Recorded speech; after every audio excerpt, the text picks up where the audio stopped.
And welcome into the locker room, connected by our good friends at the Iris Networks. They are Jason Swain and Troy Fleming. I'm Austin Price. Mark Packer has the night off. I don't know if it's much deserved, but, everybody gets to take a day off every now and again, guys. And Tennessee now 9-1 on the season, undefeated at home for the first time since 2007. First time also since 2007 that the Vols have won more than 8 games in a regular season with 2 games to go. Dominant performance on senior day. People were worried a little bit about a lag. That was not the case at all. Putting up 720-something yards, 66 points, 2 receivers over 100 yards, had running backs running all over the place. Defense buckled down in the second half, just dominant. Yeah, no, I agree. It was a wonderful performance to watch. Hadn't seen such, when I say just a burst of offense that quick in a while. In the third quarter, I was impressed by just overall execution. Obviously, like Jason said, there wasn't any hangover from the Georgia game. They came out understanding what the task they had before them, take care of business, and move on to the next game. Defensively, they really got it going there in the second half, forced a lot of 3-and-outs. And then, Brent Hubb said it after the game when we were doing our 2-minute drill. The offensive explosion that you referenced, Troy, was like an NBA game, kind of how they kind of just all of a sudden go score 30 points in like 2 minutes of action. Yeah, it was exciting. I mean, again, like you said, it's NBA fast break pace. They're explosive. Obviously, they lost Jalen. He got loose in open field and trotted in the end zone. And then next thing you know, you come back and hit another score. And then again, I looked up and somebody said it was 42-24, and I was just like, well, dang, this is how we doing it now. And so I was definitely excited to see the outpouring. But think about what this Tennessee offense does to other teams. Mizzou was able to run their quarterback, control the game, run the football with their running back. But when Tennessee's offense started putting up points, Mizzou had to throw the ball to get back into the game, and that's something that Cook is just not good at. And that's why they were unable to score any points there in the second half, because Mizzou had to do something that they're not used to doing. Yeah, and Missouri, we're watching Missouri on offense here. There's a few plays they made with Cook with his legs, but in the second half, Tennessee really kind of adjusted. I thought they changed the way they played in the secondary in the second half. He's obviously not, That was a good throw, Joe Montana out there throwing, although he did throw it down there early. That made it 28-24. But coming back out of that play was the play that, Heupel, kind of had schemed up and had saved and pulled it out with Jalen Hyatt kind of hiding behind the left guard and sneaking out of the backfield. Does it ever amaze you how wide open he gets at times? It doesn't make sense, but at the same time, every week you're like, I'm not surprised. Unbelievable scheme. In the boundary, had the motion, had Brew McCoy running off. The defender that was over him, then Jalen Hyatt was wide open. Troy, I think me and you could have scored on that play. That thing was wide open. Man, he was so wide open. I was like, first when he threw it, I was like, is anybody around him? And he trotted in. And then what's the funny part about it, you talking about the scheme, you fast forward to the Auburn game. Auburn runs the same play, the score, their touchdown as well, too. So, I mean, obviously it's a great play, all falling from the same offensive scheme and offensive tree. But, again, this offense is extremely explosive.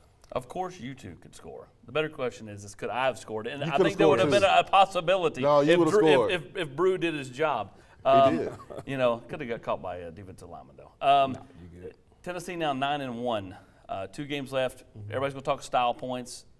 Is it style points, though, when you have the backups in? I mean, I get that Joe's throwing 70-yard bombs, but you still had the backups in. And clearly, if you watch the handshake afterwards, Hype's like, sorry I did that. I had to do that because of the, the style points. And Eli was fine with it. He was fine. And he said he was coaching his team, and Hype was coaching his team. And, man, at the end of the day, you can't tell second-team guys, hey, go in there and just knee the ball. Yeah, you've worked hard all week. Yeah, come on, man. I'm preparing just like the first-team guys. So I want to go in there and make plays, too. And this offense is an attacking offense. You watch a college basketball game. If it's a blowout, what happens? You put the walk-ons in. What are the walk-ons dribbling it out, or are they trying to shoot threes, right? They're trying to shoot threes. Go back to the UT Martin game. UT Martin's staff got all bent out of shape. Tennessee was throwing to the end zone there at the end. Who are they? They were throwing to Grant Furking, a walk-on who's done so much for the program. They're just trying to get him a score and have a moment, right? Same thing here. I mean, I thought that Tennessee, did what they needed to do. Again, I think it's important to keep Joe crisp. Absolutely. I mean, not many teams have a backup quarterback that could step in and do what he could do. Why not keep him as fresh as possible? Plus, he's putting all the work in. Let him have some fun. Yeah. Oh, I have no problem with it. Yeah, no, I have no problem with it, and I don't believe in showing mercy to anyone in football. So, again, at the end of the day, for me, it's about style points because I don't want to leave anything in the room when the committee goes in there in a few weeks. I want them to understand we had a lull against Georgia. They bounced back, and they bounced back to the way they played all season long, which was dominant. In just a minute, we're going to bring Dylan Sampson in. He had a huge last quarter and a half, got 99 yards, found the end zone, which was big because I think the more assets and kind of weapons you have down the stretch here, the better, especially with Tennessee's offense clicking on all cylinders. No Cedric Tillman yesterday. They held him out. Did a little digging today. Apparently he took a kick or something in the Georgia game, and it was Tennessee's training staff that decided to pull him from yesterday's game after he went through senior day all suited up.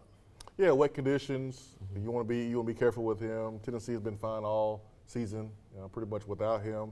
But you're going to need him here coming up, and so you want to make sure that he's 100%. And let's be honest, the big elephant in the room here is, he's an NFL, draft pick here, and so you want to protect him and do what's right by him as well. You look at last night, and we'll talk more about this near the end of the show, but Oregon, they fall to Washington as Michael Penix, former Vol commit. Love to see it. I know. I mean, this thing could come down to a couple of former Vols that, ended up going elsewhere when Butch Jones got fired, especially if Adrian Martinez, Kansas State, were to be at TCU in the Big 12 championship game. You gotta get TCU out of there. I think Tennessee is going to go out there and continue to put up points. You need some help, but Tennessee has played great all year except for the Georgia game in the toughest conference in the land. But you need TCU to lose. Texas had an opportunity to do it, but you can't trust the other UT when you need them. Goodness gracious, just a disappointment. Ewers looked horrible last night. I mean, horrible. Yeah, he looked lost. He looked like he didn't have any pocket presence. Obviously, like he couldn't read coverages because if he'd hit just a couple of those balls, they would have had the game won. But I agree with Jason. You got to get TCU out of there. But at the end of the day, I feel like even if TCU ran the table and won the Big 12, if I was a person in the committee watching them, finally getting to see them play, they're not a top 4 team. USC now is the next team. You need to lose because they're gonna start pushing them. Yeah, because if they run the table and win the Pac-12 championship, then they're going to be the biggest threat to Tennessee. They've got a tougher road though. They got to play UCLA, they got to play Notre Dame, and then potentially either Utah again, the one team they lost to, or Oregon, depending on who wins that Oregon-Utah game. Let's bring in Tennessee running back Dylan Sampson. Dylan, 99 yards in a quarter and a half yesterday. When you got in the game, kind of just take me through your mindset and when things started kind of clicking and flowing for you, how exciting was it? My mindset was just to go on the field and be comfortable, be dominant, what I'm coached to do every day. As things started rolling, that was just my opportunity to keep on putting on, keep showing. But it was an opportunity that I made sure I had to take advantage of. All right, when we come back on the other side of the break, it'll be the Food City Players' perspective. Jason will slide over, and he'll go one-on-one with Tennessee's talented freshman tailback. The Locker Room is brought to you by Fellowship of Christian Athletes, Iris Networks, Knoxville Orthopedic Clinics, and Exterior Home Solutions. When it comes to the game of football, teamwork is critical for success. When it comes to customer service and business, that team approach is just as critical. That's why we're such believers in our friends at Exterior Home Solutions. We have seen firsthand how Exterior Home Solutions has supported our community and treats their customers just like family. So when it comes to roofing, siding, or maybe a complete overhaul, please make Exterior Home Solutions your first and only call. Football is back, and OEB Law is excited for a season full of big hits and those nail-biting near misses. If you've been injured, OEB Law will come to your defense. Call OEB Law and turn your wreck into a check.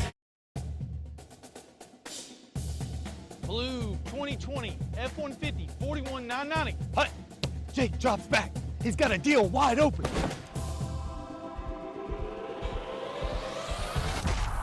The crowd goes wild. With savings, whether you're looking for a low-mileage pre-owned truck to tailgate in or a minivan to get the whole family to the game, the Pre-Owned Patrol has what you're looking for. Only at Ted Russell Ford on Kingston Pike or Parkside Drive. Hey, this is UT head football coach Josh Heupel. It's football time in Tennessee. When the Big Orange play, you don't have to miss a second of the action. Before, during, and after the game, just make sure your radios are tuned in to 107.7 WIVK. Or if you're on the go, download the WIVK app and listen anywhere. your flagship station for the Tennessee Volunteers. 107.7 WIBK. It's a Tennessee tradition. Do you want top-of-the-line fitness equipment for home, school, or work? New or reconditioned, Dynabody in Maryville has everything you need to build that gym. Used equipment brands include Paramount, Life Fitness, Nautilus, Hammer Strength, and Precor. Reach for the power with Dynabody.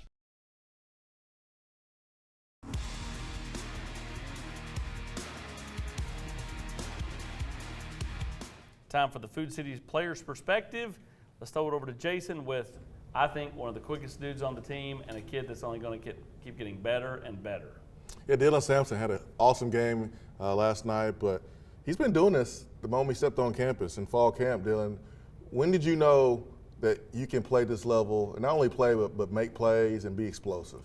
I would say the first couple of practices when we got in pass, but I'm gonna say the first scrimmage. That's when everything was fast. You know, coach is not really on the field with you, so it was the first real in-game kind of experience I got, and I made a couple plays, made a touchdown run, but that was like the first step to like building confidence. So I had a really good first scrimmage, what I think opened eyes and helped me a lot. It's one thing to run through holes and it's wide open. Anyone can do that. But making guys miss in space, that's what separates running backs from other running backs.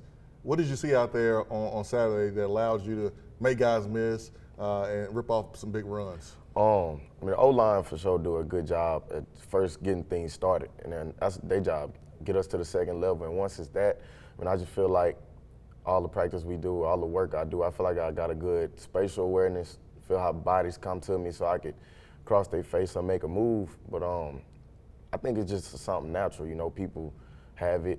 You know, you don't have it, you got to work on it. But I feel like I always kind of had that just natural sense of when to put my foot in the ground. I'm not flashy. I won't do a lot of moves, but I will give you a certain move that'll, you know, make a guy miss. I know how much the LSU game meant to you, going back home and playing in front of that crowd. You know, offensively, put up 40 points. It was great. But that was the last game you played in SEC play until last night's game. What was that moment like, playing in that game, not playing up until yesterday?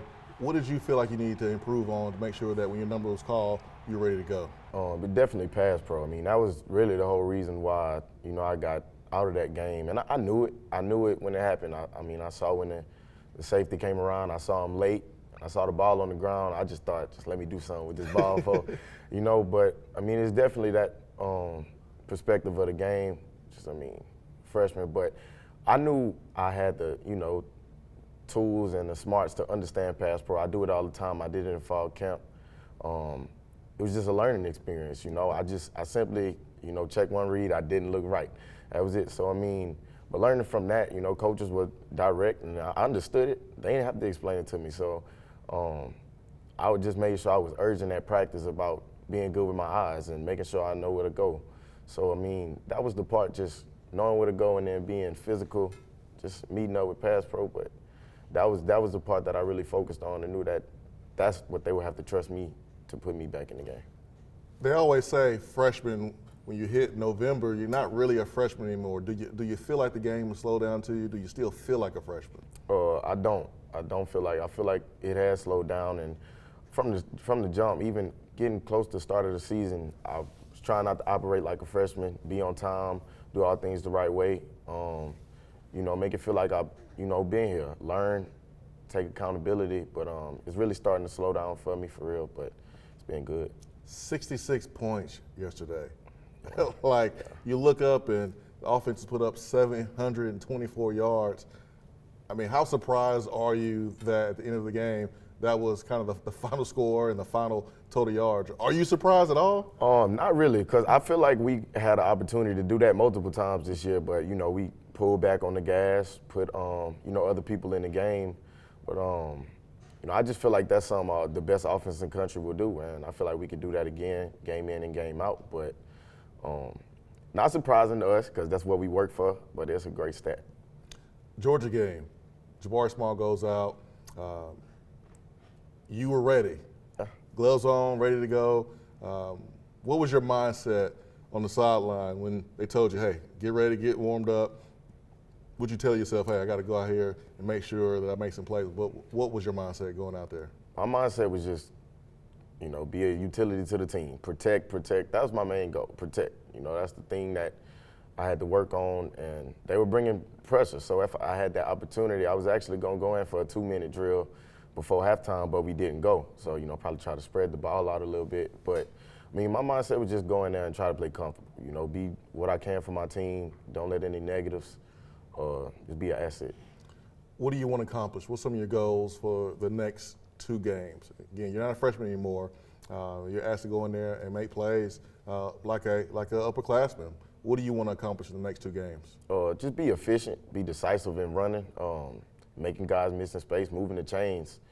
That's a big part of our offense that I feel like a lot of people don't see.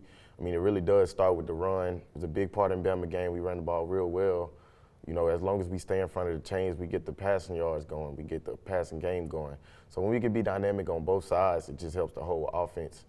So I want to be sound and pass pro and, be an athlete when I get the ball in my hand. Well, we saw that yesterday, guys, against Missouri. Ripped off some big runs, making guys miss in space. Number 24, here to stay, here to make some plays. No doubt about it, and I would expect him to be a more centralized figure in this offense the next couple of weeks and into the next couple of years, because he is a thrill a minute with the ball in his hands, and we appreciate it, guys. Dylan Sampson, a really good player for this football team and only going to help him getting better. Absolutely. Young man's exciting to watch. He's explosive. I was a playmaker. I was watching some of those highlights again. I told him earlier he reminds me of the smoothness around like Travis Searing, but really it's a little bit more like Alvin Kamara. His ability to make you miss in open space, and also to being a smart young man with ball protection. And as any other freshman running back, I was a freshman running back at once. Pass protection is usually the number 1 priority, while a lot of guys who are very talented don't see the field a lot until the coaches get comfortable with it. So I'm glad that they're comfortable. He knows what's going on, and I definitely look forward to seeing him again this weekend. If you were at the game yesterday, you may have seen the Volunteer Club sponsored on the Jumbotron, and it's your chance to support the Big Orange. That's through Spire Sports and their Volunteer Club. For more info, go to volunteerclub.com. We'll be right back talking more Tennessee sports. The Locker Room is brought to you by Commercial Bank, Humana, E2 Sports, and OED Law.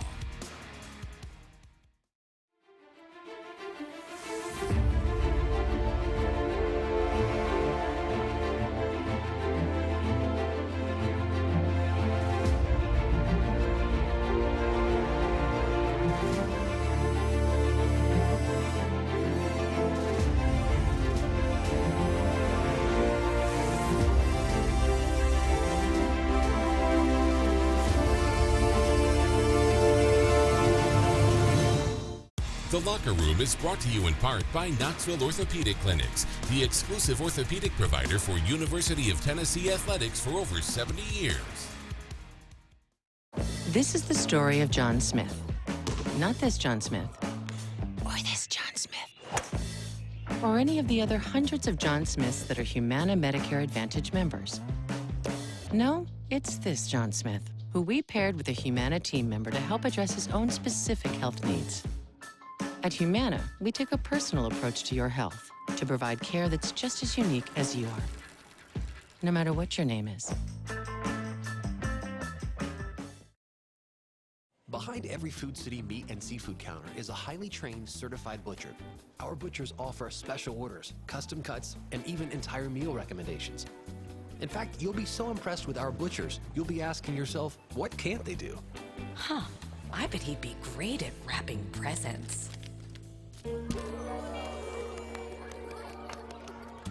Okay, well, maybe not that. But at Food City, our butchers make almost everything better. D1 training is not only for the athlete who wants to perform at their best. D1 offers adult training programs because we believe everybody needs training. With a specialized facility, targeted workouts, and professional trainers, D1 training has been in business 20 years strong. We'll give you everything you need to succeed. All you have to do is show up. Join us, D1 Hardin Valley or D1 Sevier County. D1 Sports Training, the place for the athlete.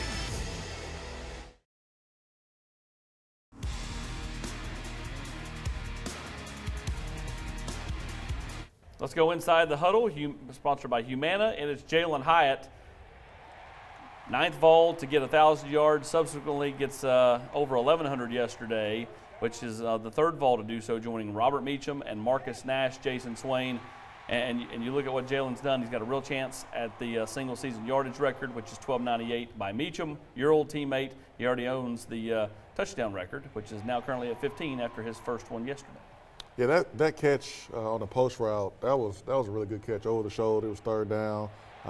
This is when Tennessee, Mizzou was kind of trading some blows, but that was a huge play by him. And then the touchdown was just a great scheme that you scheme up to a guy that you trust that can get to the end zone, that possesses speed, and that's Hyatt right here. So he's had a remarkable season, but just knowing him, I know he's hungry for more. That's like a route on air, like jog, or like one of the guys on the kickoff team that after the ball's already able to touch back, and they still have to run to the end zone. They just kind of nonchalantly jog down. That's a walkthrough pace right there. Yeah, like absolutely. on a Friday afternoon before the game, that's walkthroughs. Yeah. You used to catch those balls from Anthony Parker back in the day. Straight spirals. Left-handed. Best left-handed spiral in the game, baby. Yep. Let's talk about, Tennessee's path to the playoff. TCU, to me, is the easiest thing for them to get in, right? If they lose, I think it opens up basically 2 spots. At that point, I think Tennessee almost becomes a virtual lock to make the playoffs. Who else do you see as a thorn and potentially in Tennessee's side? Because I think we all agree Tennessee's going to win the next 2 because the next 2 can't score with Tennessee. Well, yeah, you look at USC. The media is going to push them. The media loves, Lincoln Riley. USC is a big brand. They have Caleb Williams. If they run the table, that's probably going to be, Tennessee's, toughest contender there. And then you look at Ohio State, Michigan. Their schedules are so weak. I think one is going to cancel out the other. I think at that point, it's about Tennessee going out and handling business and putting up 50 points and playing a dominant style of football and letting the community know that, hey, we only lost to the #1 team in the country, the best team in the country. At their house. At their house. Yeah. By 13 points, even though it probably could have been a whole lot more, but still, that's one loss in the toughest conference in the land. Yeah, USC is the only competition that is a threat to Tennessee of not getting the playoff. And I agree with, like you said, obviously after we even lost this past week, they tried to hype the whole Oregon loss comparison about Tennessee and Oregon, which made no sense to me. Now they're going to hype USC and talk about, they lost, I think, by 1 point to Utah. So for me, it's USC. But again, I think Michigan and Ohio State will cancel each other out, and I just think that both their non-conferences schedules are weak. And Notre Dame was the one big-time win that Ohio State had, and I guess you get to Hawaii for Michigan. Is there one big-time out-of-conference win? So to me, it comes down to USC. I think TCU will lose to Kansas State in the Big 12 championship, and it walks us right into the college football playoff. Hopefully, we get in at 3. Were you watching the Oregon game last night? Could you believe they went for it on 4th and a half yard from their own 25-yard line with 3 minutes to go? I can, but I wouldn't have done that. I would have punted and played defense. Even Heupel did not do that yesterday when it was 4th down and some change. I think it was like 4th and 4, backed up at our own 20-something yard line. We tried to draw them off, didn't work. We called a timeout, and then we punted. Even Heupel, the most aggressive offensive play caller we've seen this season, said, "Nah, that's not smart." Yeah. No, I mean, Michael Penix carved up Oregon's defense. I mean, did what all he wanted to do, basically, threw for 400 yards. I mean, again, not to say Oregon's not a good football team, but they had no business being in the playoffs. So, kind of a ball doesn't lie type of moment there with that one. We appreciate you, UW. Thank you so much. Thank you, Michael Penix. Whereas Texas just looks like ugh, and TCU's defense looks really, really solid. Offense. Texas and Texas A&M, I don't know what y'all doing down there, but all those resources, all those players, and both teams just seem to do less with more, it seems like. Yeah, I watched that game, and like I said, Texas' front four was solid. That's promising. Offense-wise, they're not very good. They looked a little inept. TCU, to me, has some offensive playmakers, but like you can tell, though, that they just weren't in sync last night. But when you really look at their team overall, I still don't think that they're even, to me, a top 10 team. I hate to say that, even though I know they're undefeated, but eyeball test to me showed me that if they get in the playoff, it's going to be like I think when Michigan State got in there that one year and Alabama dog walked them. Yeah, so I think that's what ends up happening if TCU gets in. I think if they win out, they'll be in, and I think what you're saying makes a lot of sense. We're going to take a break. We'll put a bow on it on the other side right after this. The Locker Room is brought to you by Pilot Company, Ted Russell Ford, Food City, and Lincoln Memorial University. Community banking is about location and much more. It's about family. We reside in your community. We are a part of your community. At Commercial Bank, our commitment extends beyond the walls of our branches.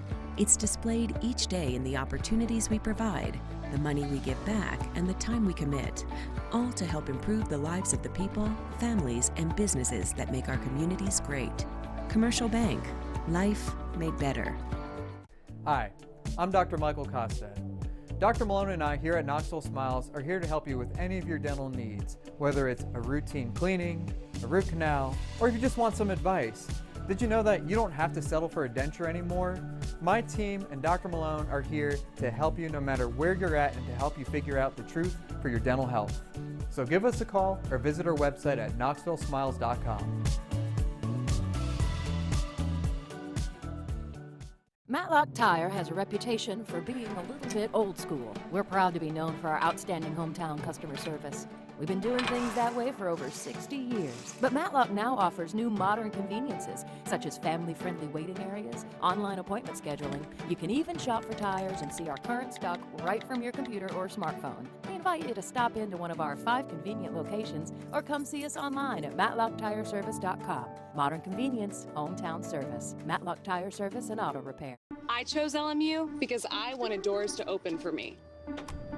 For my future to have endless possibilities. To know I could become anything I wanted to be. Objection, Your Honor. I always wanted to say that. So whether I wanted to be a veterinarian, a high school teacher, let's turn to page 32, or a successful dentist, I knew LMU would help me get there. All I had to do was open the door.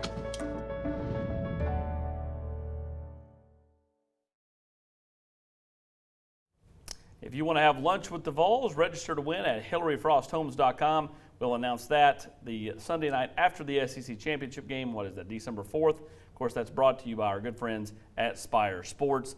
Tennessee, South Carolina coming up this week in Columbia. South Carolina lost 38-6 to Florida. Didn't score an offensive point. Their only point came on a fake punt. Same way they scored on Tennessee a year ago when Shane Beamer did the infamous he's flexing. Flexing down 40. I think this is going to be another beatdown. Tennessee can score. South Carolina can't. It's as simple as that. I will say, it's a night game. If Tennessee has any type of issues in first quarter, then I can see South Carolina kind of feeding off their energy because Williams-Brice is one of the most underrated stadiums, I think, in the SEC. It's really, really good, and it gets loud, but Tennessee gets up 14 points, it's over. Carolina's offense cannot keep up at all. You going to quieten them down over there like you did in 2006? That's the plan, but I'm going to wait until after the game before I talk any trash. Will you do like this? Oh, I won't. I won't do that. I'll let Dylan Sampson do it, though. Yeah, it's not a contest. Again, I will agree. I enjoy playing in South Carolina at night, and they always play Tennessee close. It was always a good atmosphere down there. But at the end of the day, like you said, it comes down to being able to score points. We can do that in bunches. We can do that in seconds. We can do that in minutes. However we want to score, we can score points. And as much as I love Shane Beamer, he was my assistant running back coach here in my time at UT. They don't stand a snowball's chance come Saturday night, man. About 30 seconds. More than 50 Saturday on the road? Hard not to think they can. So I'll say yes. Even though Carolina's defensive backs typically are good, but I'll say yes. Yeah, I'm going to say more than 62. Oh, my goodness. Yeah, more than 60? On the road? Yeah. I'll stick with 50. No, I'm going to go with 60. I mean, what do you got? I thought if they were going to have a downtrodden game, it was going to be Saturday because of the rain. That did not happen. Even though it didn't rain really in the game, but the weather wasn't great. It got cold, especially dropped about 10 degrees. It won't drop 10 degrees Saturday in Columbia, although it's not going to be hot. For the guys, Mark Packer will be joined next week. We'll see you then.